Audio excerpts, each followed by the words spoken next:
Just একটা জিনিসের দরকার ছিল, পুরো ফোনটাই ধামাকা হয়ে যেত।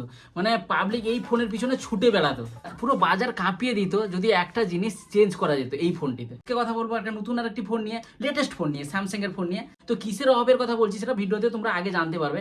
তার আগে জেনে নাও যে কোন ফোনটাকে নিয়ে বলছি। আজকে কথা বলবো স্যামসাং এর S24 প্লাস ফোনটিকে নিয়ে। S24 সিরিজ পুরো ধামাকা ছিল। মানে যদিও এটা লঞ্চের সময় 1 লাখের কাছাকাছি দাম ছিল, তবু আমি সেলের সময় মানে বিবিডি সেলে 65,000 টাকা পেয়ে গেছি। তো পুরো কিলার ডিলে কিন্তু পেয়ে গেছি। তো এই 65,000 টাকায় এই ফোনটি কতটা ভ্যালু ফর মানি সেটা দেখি। তো S24 সিরিজ মানেই হচ্ছে এআই ফিচার্সে ভর্তি। S24 বলো, S24 প্লাস আর S24 আলট্রা, কোনো কথা হবে না, পুরো এআই ভর্তি।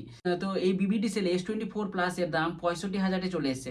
আর S23 আলট্রা সেটার দাম কিন্তু, যেটা 2023 অ্যান্ড্রয়েডের বাপ যদি বলতে হয়, সেটা S23 আলট্রা ছিল। সেই আলট্রার দামও 70-75,000 টাকার মধ্যে ডিলে ছিল। তো দুটো ফোনের কিন্তু ডিল প্রায় অলমোস্ট সেমে চলে এসেছে। একটা 1 লাখ টাকার ফোন 65,000-এ পেয়ে যাচ্ছ নতুন ফোন S24 প্লাস, আর একটা S23 আলট্রা যেটা 1 লাখ প্লাসে লঞ্চ যদিও করেছিল, কিন্তু তোমরা এখন 70-75,000 টাকা ডিলেও পেয়ে গেছে অনেকে। কিন্তু এই দুটো ফোন একটা কিন্তু অ্যান্ড্রয়েডের বাপ হলেও S24 প্লাস কিন্তু কোনো অংশে পিছিয়ে থাকে না। 24 প্লাসে ফিচার্স বলো বা স্পেসিফিকেশন বলো বা পারফরমেন্স বলো, সব দিক থেকে কিন্তু S23 আলট্রাকে টক্কর দিতে পারবে। তো দুটো ফোন কিন্তু কেউ কারোর কম না।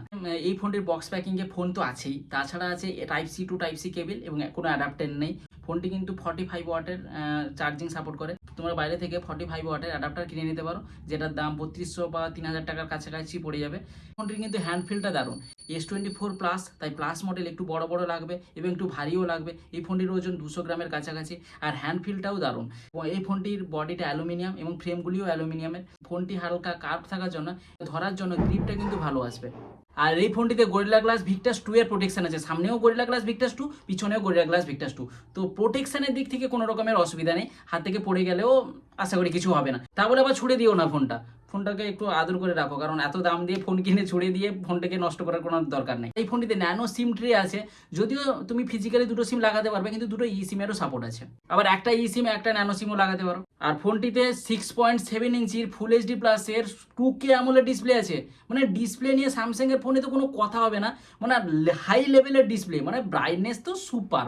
আর ডিসপ্লে যে কালারগুলো, সত্যিও 2K ডিসপ্লে। আর স্যামসাং এর অ্যামোলেড ডিসপ্লে সবসময়ের জন্য নাম্বার 1-এ থাকে। তো 2K ডিসপ্লে পুরো কথা বলবে ডিসপ্লে এমন। আর এই ফোনটিতে 120 হার্টজের রিফ্রেশ রেট আছে, টাচিং এর দিক থেকে স্মুথ এক্সপিরিয়েন্স পাবে। আর 2600 নিটসের ব্রাইটনেস, জাস্ট ভাবো 2600 নিটসের ব্রাইটনেস। তো স্যামসাং এর ডিসপ্লেতে কোনো রকমের কথা নেই, চোখ ফেরাতে পারবে না ডিসপ্লে থেকে। এই ফোনটিতে One UI 6.1 এর এবং অ্যান্ড্রয়েড 14 এর আপডেট আছে, যদিও কোম্পানি থেকে বলেছে 7 বছরের আপডেট পেয়ে যাবে। তো আরামসে এই ফোনটি লং টার্ম ইউজের জন্য বেস্ট হবে। আর আপডেটের দিক থেকে স্যামসাং কিন্তু আপডেট দিয়ে থাকে, নক্সের সিকিউরিটিও আছে, সিকিউরিটি নিয়েও সমস্যা নেই। তো এই ফোনটিতে কিছু এআই ফিচার্স আছে যেগুলো তোমাকে পুরো মনোমুগ্ধ করে দিবে। মানে যেহেতু এই ফোনটিতে ক্যামেরা এআই ফিচার্স তো দারুণ, তাছাড়াও এমনি এআই ফিচার্সগুলো আছে, সেগুলো বলে দিই। প্রথমে লাইভ ট্রান্সলেট। তো কেউ যদি ফোনে অপর পাশে অন্য ভাষায় কথা বলে, তোমার কাছে সেই ভাষা তো শুনতে পাবেই, তাছাড়াও সেই ভাষা ট্রান্সলেট হয়ে তোমরা হিন্দি বা ইংরেজিতে দেখতে পাবে, যেটা ফোনে তোমরা ডিসপ্লেতে দেখতেই পাচ্ছ আমি কীরকম ট্রান্সলেট হচ্ছে। তো সেই রকমভাবে লাইভ ট্রান্সলেটের ফিচার্স তোমরা পেয়ে যাচ্ছ এআই মাধ্যমে। কথাও শুনছো আর একদিকে তার ভাষাটা ট্রান্সলেট হয়ে সেটাও দেখতে পাচ্ছ, তো তোমাদের বুঝতে সুবিধা হবে।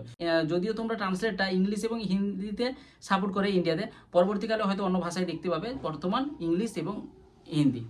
এআই ওয়ালপেপার ক্রিয়েট, এআই এর মাধ্যমে তোমরা নিজের পছন্দ মতো করে ওয়ালপেপার ক্রিয়েট করতে পারবে। তো খুব ভালো লাগবে কিন্তু ওয়ালপেপারটা। আর ফটো এডিটিংয়ে এআই তো বলে শেষ হবে না, তোমরা যখন ইউজ করবে তখন বুঝতে পারবে মানে এআইটা ফটো এডিটের ক্ষেত্রে কতটা কার্যকরী। তাছাড়া একটা দুটো বলে দিই, ফটোকে রিসাইজ করতে পারবে, ইরেজ করতে পারবে, নতুন করে অ্যাড করতে পারবে, তো সব কিছুই করতে পারবে। মানে ডেঞ্জারাস এডিটিং, মানে যেটা ছিল না সেটাও তোমাদের চলে আসবে, যেটা ছিল সেটাকে উধাও করতে পারবে। তুমি ভিডিওতে দেখতেই পাচ্ছ কিরকম রিসাইজ হয়ে যাচ্ছে এআই এর মাধ্যমে, ফটোটা সোজা হয়ে যাচ্ছে। টেক্সট সামারাইজ এবং ইমেল মেসেজ, ইমেল বা চ্যাটে এআই ইউজ করা যাবে। তোমরা নর্মালি যে চ্যাট করো সেটা তোমরা এআই এর মাধ্যমেও চ্যাট করতে পারবে, মানে তোমরা গ্রামাটিক্যালি বা কোনো সেন্টেন্স সব কিছু কিন্তু এআই করে দিবে। আর সার্কেল টু সার্চ তো আছে, যেটা ফেমাস। কোনো জিনিসের সম্বন্ধে জানতে হলে আগে ফটোটা ক্লিক করো, বা ফটোটা যদি ফোনে থাকে তো ঠিক আছে, তাকে সেই ফটোটাকে সার্কেল করে দিলে তোমরা সেই জিনিসের সম্বন্ধে সমস্ত রকমের ডিটেলস পেয়ে যাবে, যদিও এটা গুগল লেন্সের সাহায্যেই করছে। তো এআই ফিচার্স কিন্তু বলে বোঝাতে পারবে না, তোমরা এক্সপিরিয়েন্স করে নিবে যখন হাতে পাবে। মোট কথা এআইতে কিন্তু এই ফোনটিতে সবকিছুই করতে পারবে। আর মাল্টিমিডিয়া, এই ফোনটিতে HDR10+ সাপোর্ট আছে, তো নেটফ্লিক্স, প্রাইম ভিডিও এতে কোনো রকমের অসুবিধা নেই। ইউটিউবে HDR সাপোর্টও আছে, আর ইউটিউবে ভিডিও তোমরা দেখতেই পাচ্ছ। আমি আউটডোরে ভিডিওটা দেখাচ্ছি, আউটডোরেও দেখো ব্রাইটনেসটা কত সুন্দরভাবে পাঞ্চি কালারের মতো আসছে, আর সত্যি ডিসপ্লে দারুণ। আর এই ফোনটিতে স্টিরিও স্পিকারের সাপোর্ট আছে, তো অডিও ভালো কোয়ালিটির পাবে, ভিডিও ভালো কোয়ালিটির আছে, আর ফোনটির দামটাও ভালো কোয়ালিটির আছে। এই ফিচার্সের জন্য এক্সট্রা মাইক্রোফোনও আছে। আর এই ফোনটিতে ওয়াইফাই 6E এর সাপোর্ট আছে, আর এই ফোনটিতে ব্লুটুথ 5.3 এরও সাপোর্ট আছে, তো পুরো লেটেস্ট। আলট্রাসোনিক ফিঙ্গারপ্রিন্টসের সেন্সার আছে। ফোনটিতে 4900 mAh এর ব্যাটারি আছে, খুব বড় ব্যাটারি। আর 45 ওয়াটের চার্জিং আছে, যেটা আগেই বলেছি। তো সারাদিনের ব্যাটারি ব্যাকআপ পেয়ে যাবে। 15 ওয়াটের ওয়্যারলেস চার্জিং সাপোর্ট করে, রিভার্স চার্জিংয়েরও সাপোর্ট আছে। আর এই ফোনটিতে IP68 এর রেটিংস আছে। ভিডিও শুরুতে আমি একটা মিসিং এর কথা বলেছিলাম, সেই মিসিংটা এইবার বলবো। সেই মিসিংটা হচ্ছে এই ফোনের প্রসেসর। এই ফোনটিতে স্ন্যাপড্রাগনের প্রসেসর নেই, এত কিছু ভালো আছে কিন্তু ফোনটিতে স্ন্যাপড্রাগনের প্রসেসর নেই, প্রসেসর আছে এক্সিনোসের। তো এই ফোন এটা কিন্তু স্যামসাং একেবারে প্রাইস কাট করে নিয়ে গেছে, কারণ এক্সিনোসের প্রসেসর প্রচুর পরিমাণে হিট হয়।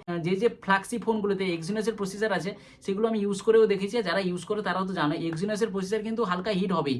স্ন্যাপড্রাগনের তুলনায় এক্সিনোস কোনো মতে মানা যায় না এই বাজেটে। তো এই ফোনটা যদি স্ন্যাপড্রাগনের প্রসেসর থাকতো না, এই ফোনটি সত্যি বলতে বাজার কাঁপিয়ে দিত, কারণ সব ফিচার্স A to Z ভালো, শুধুমাত্র এই প্রসেসরে একটু ঘ্যাপলা করে দিয়েছে। আমি এটা বলছি না যে এক্সিনোসের প্রসেসর খারাপ, এক্সিনোসের প্রসেসর ভালো, তবে লং ইউজের জন্য বা হাই গেমিংসের জন্য এক্সিনোসের প্রসেসর কিন্তু ততটা ভালো পারফরমেন্স দিবে না যতটা স্ন্যাপড্রাগনের প্রসেসর দিবে।